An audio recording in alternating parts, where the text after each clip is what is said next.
In cardiovascular health, your circulatory system is the key to sexual function because it has a lot to do with blood flow. Imagine if you're in fight or flight. We talked about this in the last video, where if you're in fight or flight, your body thinks it has to escape something. So it's going to send blood to your limbs to run away. That means that there's going to be less concentration and blood flow in your core, including your pelvis. What's up, fam? Welcome to another episode of Garner Growth. This episode, we're going to talk about the connection between exercise and sexual performance. I don't like to use performance word when we talk about sex, but let's say sexual function. Yeah, let's change it. Today, in this episode, I'm going to talk about the connection between exercise and sexual function. And then I'm going to give you the top five exercises that are going to contribute to better sexual experiences. And the basis of this, like the very foundation of exercise and why it works to improve your sexual function, is it creates a mind-body connection. And we're going to talk about how to deepen that practice in this episode. You ready? All right, let's get into it. It's kind of old news that exercise increases your stamina, your blood flow, and your mobility or your flexibility. Those are things that we want to have in alignment, or we want to have in top shape when we're having sex. We want to be able to have stamina so that we're not getting winded and we're not getting tired from doing something that gives us a lot of pleasure and connection. We don't want that to be the reason why we have to stop, because physically we're not in shape enough to do it. Blood flow. This is going to be like the biggest one, because this is the reason why a lot of people have ED. And I'm not talking about just penis ED. We're also talking about clitoral ED, where the clitoris is not getting enough blood flow and therefore it's not getting erect. It's like flaccid. And so a lot of women are thinking that there's something wrong with them because their clitoris is not sensitive enough to get to the point of orgasm. But a lot of times it's just not fully hard. Like it's not there, it's not ready.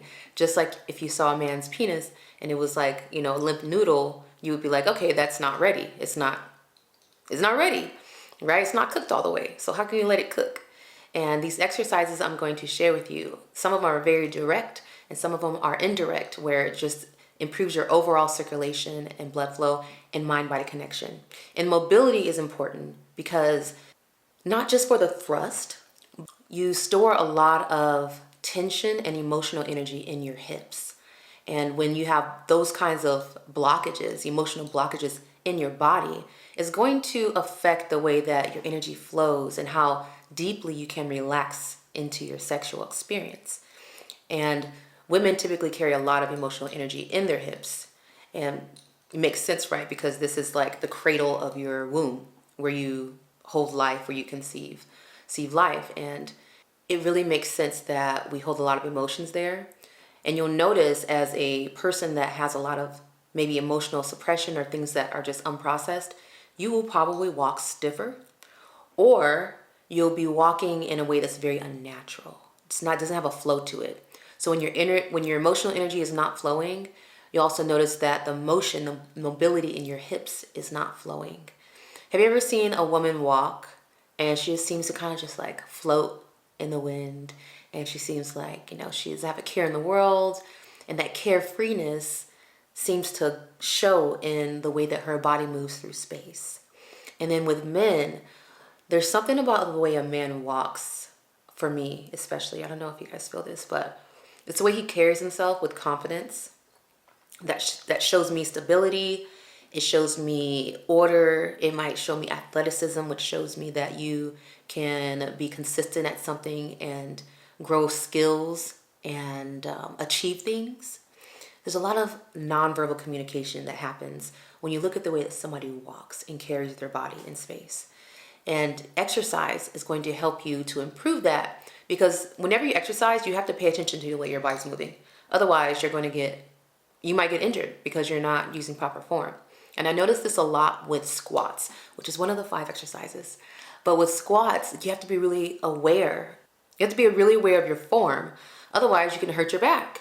You can hurt your knees. Like, I've definitely felt my knee be like when I squatted wrong. I've definitely had a sore back after doing deadlifts and squats in the wrong form. And the days where I do it in perfect form, I don't have any pain at all. So it really shows that if you do pay attention and all your attention is on the motion, which is the mind-body connection. My mind is not distracted. I'm not thinking about what I'm gonna cook for dinner or what that girl said about me at work. My mind is connected to the muscle as it contracts, as it extends, the joint hinges, and I'm making sure that I'm hinging at the right angle so that I don't get injured. And the more risk you have in a exercise or an activity, any activity, the more risk to your safety, the more alert you are. So imagine a welder. The guys that work on rigs, oil rigs, their awareness to what they're doing is very, very, very, very words are not my best thing tonight. They're very tuned into what they're doing, because if they're not, they could die. If they're not, they could lose a limb. Look at cops, law enforcement. If they're not paying attention to what they're doing, to the situation, they have to be hyper aware of the entire environment, the situation. Because if they're not, they could get shot, they could die, they could get injured, right? And so the more threat you have to your survival and your safety in a activity, the more hyper alert you become. Think about like knitting. Knitting could be something you can really pay attention to. It's not a safety issue, but it is very meticulous, right? And so the risk with knitting is that if you make a wrong stitch, it's gonna mess up the whole entire, like you're gonna be able to see the wiggle in the net when you open it. And that's gonna ruin your whole piece. And you can't go back and fix a messed up stitch. Mind you, I don't know how to knit. I know how to crochet hair, but I don't know how to knit. But I know from watching people and having knitted items that if there is a blip in your stitching, you can see it, you know? And so there's the risk to that, the risk of ruining your whole entire project. We went off on a tangent on that. That's why these videos are long, because I can tangent on anything. We just talked about knitting for way too long. So the first part I want to talk about is how exercise improves arousal and your circulation. And the circulation is going to be connected to erection, engorgement, so blood filling those spaces, your genitals when you want them to, right? When you want to have sex. And arousal. And arousal is there's a physical aspect to arousal. There's also a mental aspect and emotion. It's very holistic, arousal. And sometimes you can be aroused without having all those points, mental, emotional connected. It could just be like something brushed your shoulder the right way and you're like, oh, I feel good. And even that brushing of the shoulder being able to turn you on, that's a mind-body connection. That means like I felt that enough for it to actually send chills through my body. Like this actually feels good. And when you do that, it means that your body is relaxed enough and receptive enough, connected enough for you to feel light sensations and for those sensations to be very satisfying. And typically that's what we want during our sex, right? We want even the most subtlest things, whether it's breath on your ear, whether it's lips or hot breath on your neck, whether it's kissing, biting. You want those more subtle things besides penetration, to be feeling good. You want the whole thing to feel good. You want like your scalp to be very sensitive when your hair is being touched or pulled. So all those things require a mind-body connection. And when you exercise, you're paying attention to what you're doing, like we just talked about, and that strengthens your mind-body connection. It'll reduce our tendency to disassociate. Disassociation is very common. It doesn't always mean there's something wrong with you. It could just be that you're distracted. You're easily distracted. Our attention span is like a millisecond at this point. Like 5 years ago, I think they were talking about it being like a goldfish. Now I'm like, we have the attention span of a mitochondria, which I don't know exactly what that means, but it's short, okay? In cardiovascular health, your circulatory system is the key to sexual function because it has a lot to do with blood flow. Imagine if you're in fight or flight. We talked about this in the last video, where if you're in fight or flight, your body thinks it has to escape something. So it's going to send blood to your limbs to run away. That means that there's going to be less concentration in blood flow in your core, including your pelvis. And when you want to have intimacy, you want to have sex, you want to bring all that blood to the core. Not all of it, but you want it to be in relax and digest and receptive mode. And that means your blood flow being able to get to the places where you want it to flow and actually like fill up the spongy tissue, our erectile tissue in our genitals. You don't want there to be any sluggishness, any blocks to that. And if you have a sedentary lifestyle where you don't work out at all and you are overall a sluggish person, why would you think when it's time to have sex that's going to change? It's going to switch. And not to say that people who are sedentary are not having good sex, but if that same person were to start exercising and improving their blood flow and their cardiovascular health, their heart pumping, it has a lot to do with it as well, then they are going to have even more better experiences because their sensations are going to be heightened. Their blood flow, their energy flow is going to be heightened. And also blood flow and energy they go together. If you have poor circulation, you probably also have poor circulation of energy, meaning that like the energy of arousal, think of it as fire, right? It really is. Fire is our creative energy. It is already said that. Fire is our creative energy. It's our sexual energy. It's our active, go-getter, masculine energy, right? It also is our destructive, angry energy. So there's two sides to this coin. And when your fire is not being stoked, think of working out as stoking your fire, then it can go out. It can be snuffed out pretty easily. A wind can come by. On a weak fire, because I build fires. I don't know if y'all know this, but I know how to light a fire, which I just proved on Thanksgiving in that cabin. I made my own fire. Okay, Cora saw me. She watched me do it.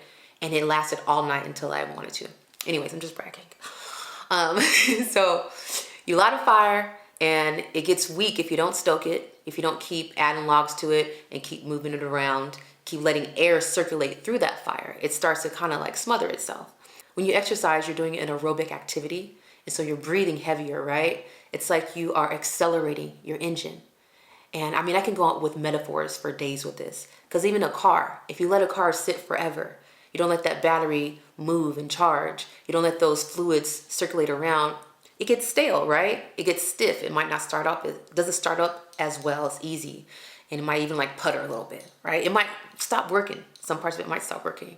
Going back to the fire, because I'm just really going with these metaphors right now. You don't stoke it, it can go out easily. Also, if you don't have enough air circulating around that fire, then it's going to be snuffed out.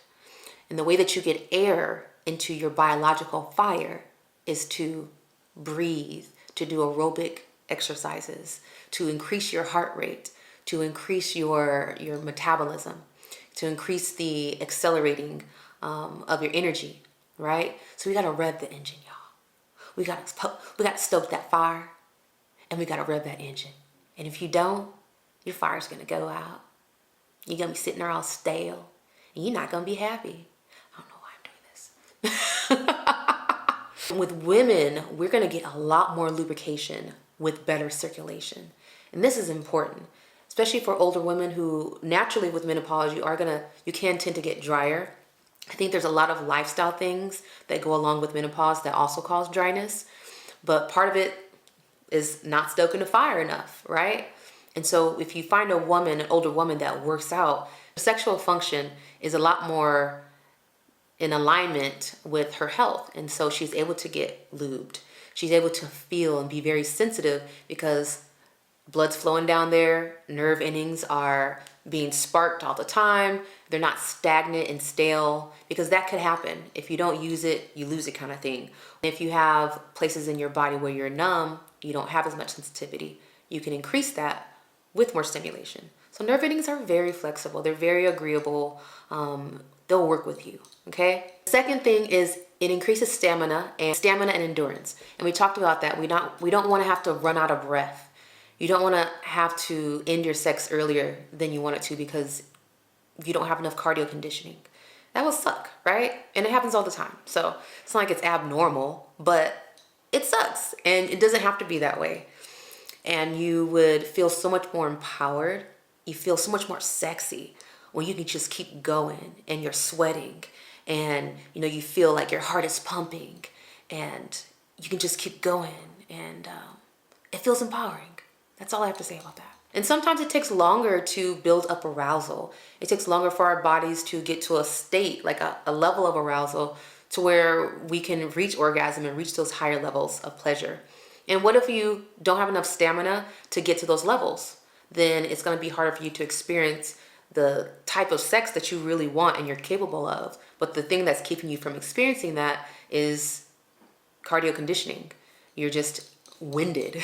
And you can also amend this. You can also help this with positioning, right? You don't have to be wearing yourself out with positions. You can find ways to use pillows and support so that it's not so physically taxing on you. And that way, that's another way where you can last longer and have more endurance. The third thing is it enhances your flexibility and your mobility.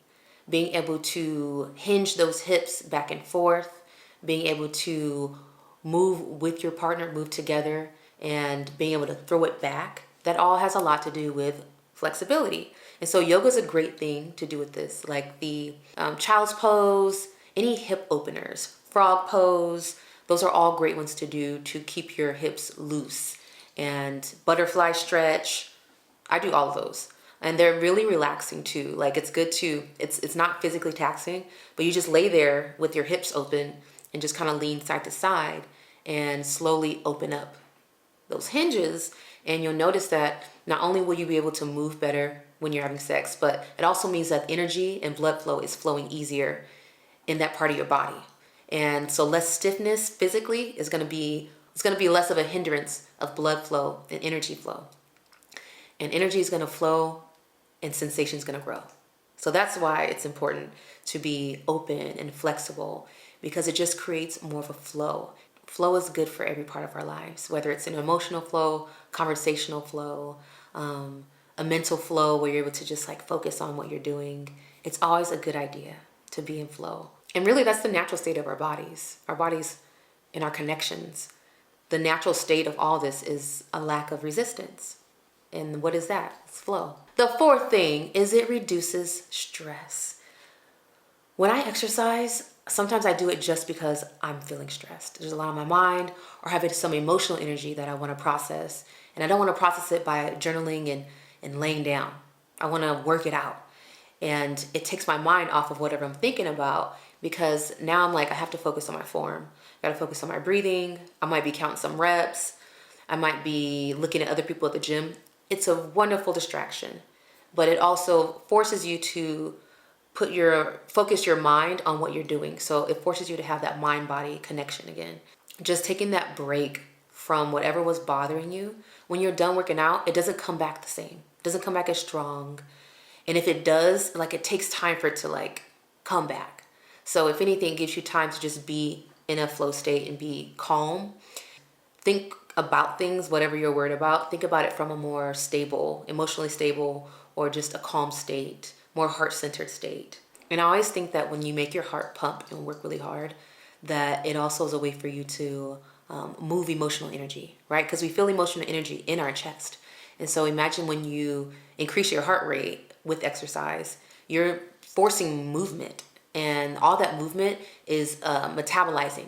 You are bringing in oxygen, it's metabolizing, and you're getting rid of waste. You're putting things out that you couldn't use in your body that, were not serving its purpose, put them out to the environment so it can be recycled into the ether.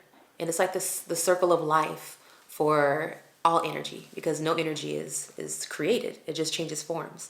And so that emotional energy that you're holding in your body, in your chest, you make your heart pump faster, and it metabolizes and it recycles, and it leaves you with a more purified state. Isn't that beautiful? I love how we're made.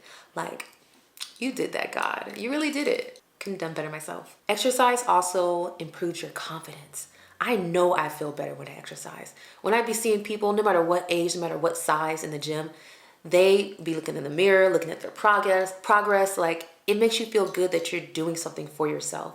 Self-care is empowering, and it's a way for you to show love to yourself. I care about my body. I care about myself enough to take care of it.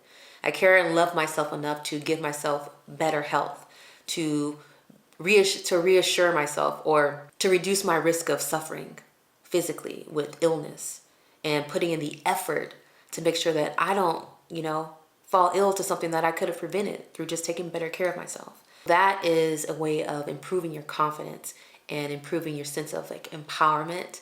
And it shows in how you walk, it shows in your aura, and that's what's attractive. People are very attracted to that. And the last part is exercise increases testosterone and libido. Specifically, weightlifting increases testosterone. And testosterone is going to help you to not only be a go-getter, in both men and women. It's an action hormone. It's a focus on my work and get shit done kind of hormone. It improves your confidence, right? In both men and women, testosterone is going to increase your libido. So if you notice that you have a dwindling libido and it's not what it used to be, also look at your physical health. Is that not what it used to be? Is that something that you want to improve on? Because they go hand in hand. You might even start to see immediate results just from going to the gym. I know sometimes when I do certain ab exercises, certain like leg exercises, squats, you might feel contractions in your pelvis and it feels good. Okay, there's this thing called a choreasm that can happen. Have you all heard of that? It can happen. It doesn't happen every time, but it can happen when you are doing lower ab exercises or pelvic thrust exercises that engage your pelvis and your lower abdomen. And you get like these contractions that feel like, it's like an orgasm. And it feels really good. It's another obvious sign that your sexual performance or your sexual function is affected by exercise, because you're exercising and you're having orgasms or you're having like contractions. Sometimes you get like even pelvic contractions, like the pelvic muscle will contract, and that feels good. It might be around like your introitus. It could be around the clitoris. For males, it could be around like the mons pubis, like the whole groin area. We have the whole undercarriage full of pelvic floor muscles. When you squat, you might feel it. And that's because those muscles are indirectly affected by the exercises that you're doing. So we're going to talk about the 5 exercises that you can do to increase your sexual function. The first one is Kegels, through strengthening your pelvic floor muscles. You can specifically do Kegels directly by relaxing and contracting your pelvic floor muscles and doing it with your breath. I actually did a video on this. I'm going to repost that video. I did a whole video on doing Kegels, and also for women using yoni eggs with these Kegels. So Kegels are going to help you with your sexual performance or your function simply because you are contracting and relaxing. You're paying attention mentally to those muscles, which when do we ever put our mind to our pelvic floor muscles, like intentionally for extended periods of time? Like rarely ever. And so when you start to do that, those things, it grows. The awareness of it grows on your body, and you feel like you just reincorporated a part of you that was lost. I invite you to try it. It's just something you have to try. But do Kegels for like a week and you will notice a difference. Like now there's more blood flow there, more conscious awareness of it because you've been putting your attention on those muscles. And now they're like, hey, we're part of the team now. And they wake up. It's like they become enlightened. Second exercise is my favorite, squats. I love squats. I'm a ass and abs kind of person. Just start doing my arms and my back more because they were getting soft, and I'm loving it because like the definition is coming back. I might not be Angela Bassett, but it's getting there. Shout out Auntie, love her. Doing squats is going to work out your glutes, your thighs, and your core, which is going to improve your thrusting power. And it's also going to bring more blood flow to your pelvis. And when it brings more blood flow to your pelvis, we're talking about stronger, better erections, better engorgement in the clitoris, and overall more sensation.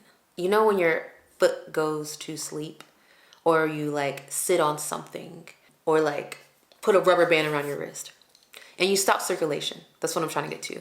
Whenever you stop circulation on a part of your body and then you take it off and it starts to wake up, what happens? The thing is numb first because you stop circulation. And then when you take the rubber band or you move your foot, it slowly starts to wake up and it starts to get tingly, right?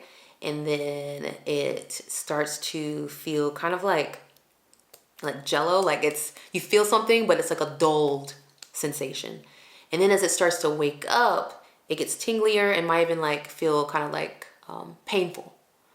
And then once it relaxes, all those tingles relax and the blood starts to flow back to where it's supposed to be, then it starts to feel normal again. And you're like, huh, or your foot, now you can walk on it. That's the same thing that happens on more a subtle level with our pelvis when there's a lack of blood flow, when there's stiff hips, when there's stagnant energy and underutilized muscles, untoned muscles. There we go. When your muscles are not toned. And so these strength training workouts that you're going to do are going to improve your muscle tone, which is going to carry better circulation and conduct better energy. And that is going to bring you more sensation and more conscious awareness of that part of your body. The third is planks. Planks is not something that is my favorite, but I can't say that I like doing them. I do them once in a while. I do push-ups. It's a plank. It's a moving plank. Planks are going to help you to bring blood flow to your core, like your entire torso. And it overall brings balance to your whole body, your posture. And anytime that we are bringing balance to our posture, which is like our spine, think of your spine's like your main axle of your body.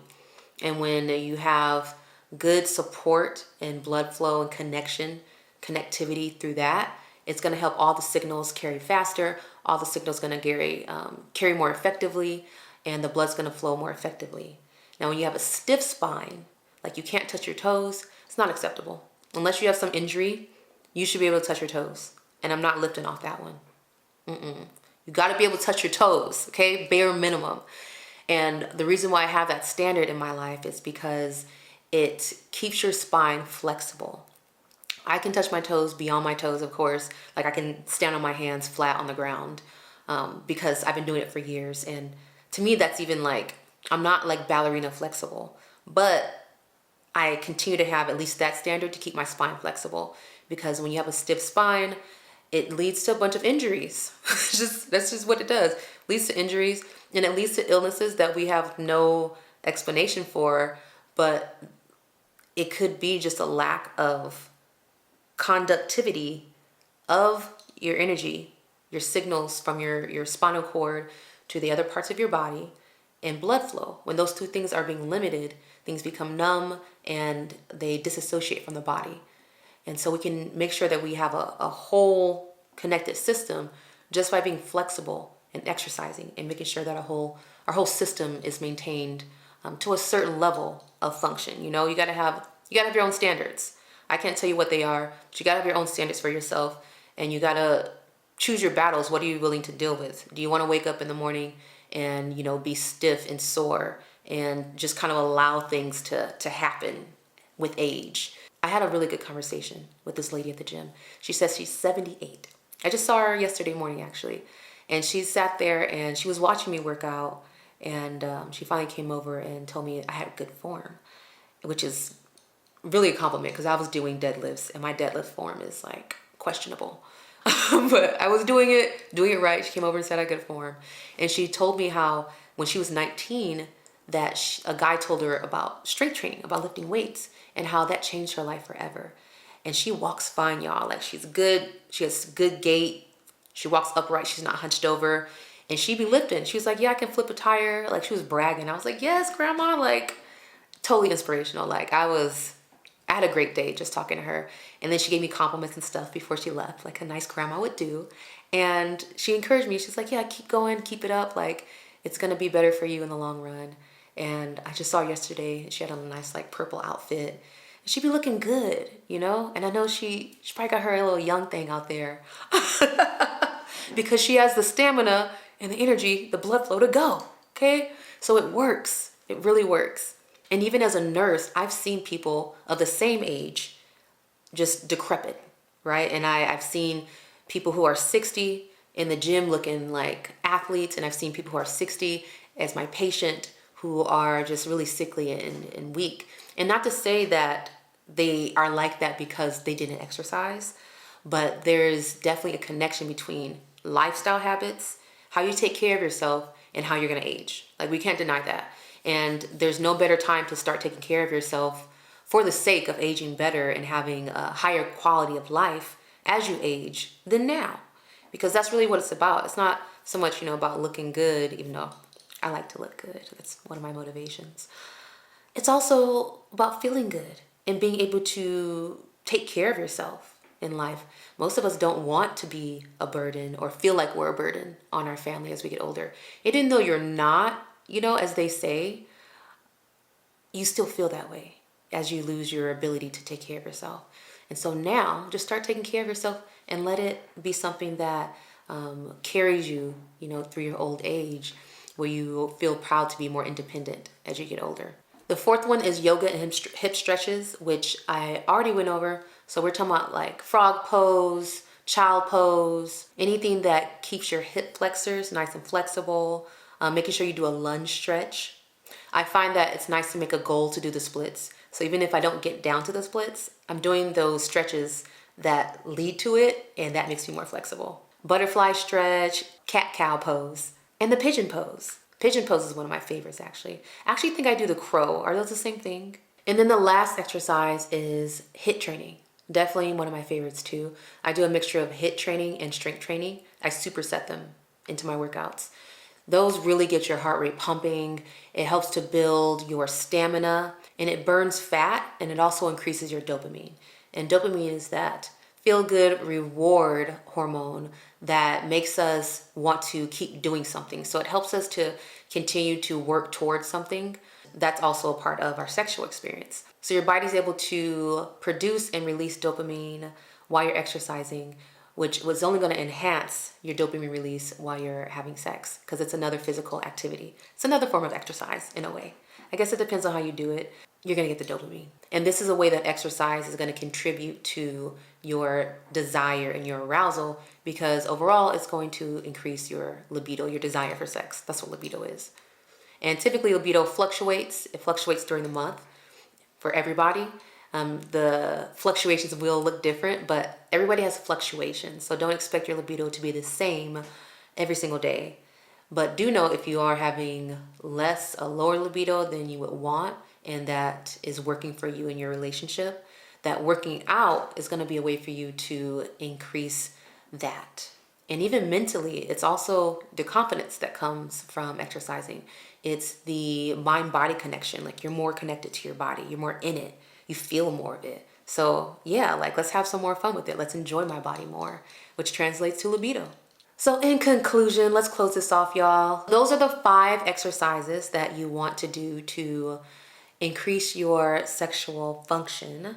And also, it'll help you to reduce sexual dysfunction, whether it's PE, ED, anorgasmia, doing things that, like exercise, that are going to strengthen your mind-body connection, get you more embodied, and also increase your circulation, your energy flow, build your confidence. Of course that's going to help with your sex life. Because when you're more connected with yourself, it's going to be easier for you to connect with other people. So in short, exercise increases your stamina, your blood flow, and your flexibility.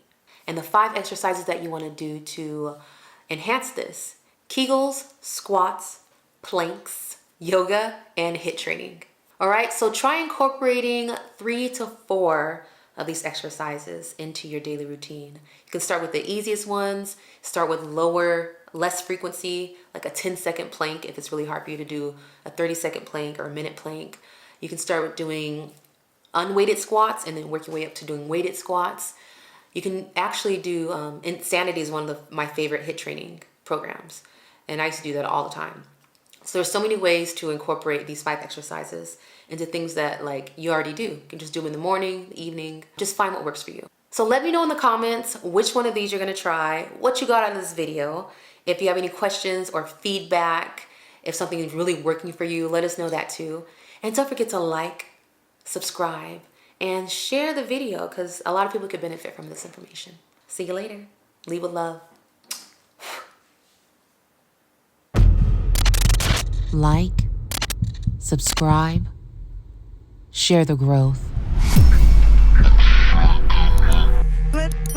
If you are not ready for the day, it cannot always be night.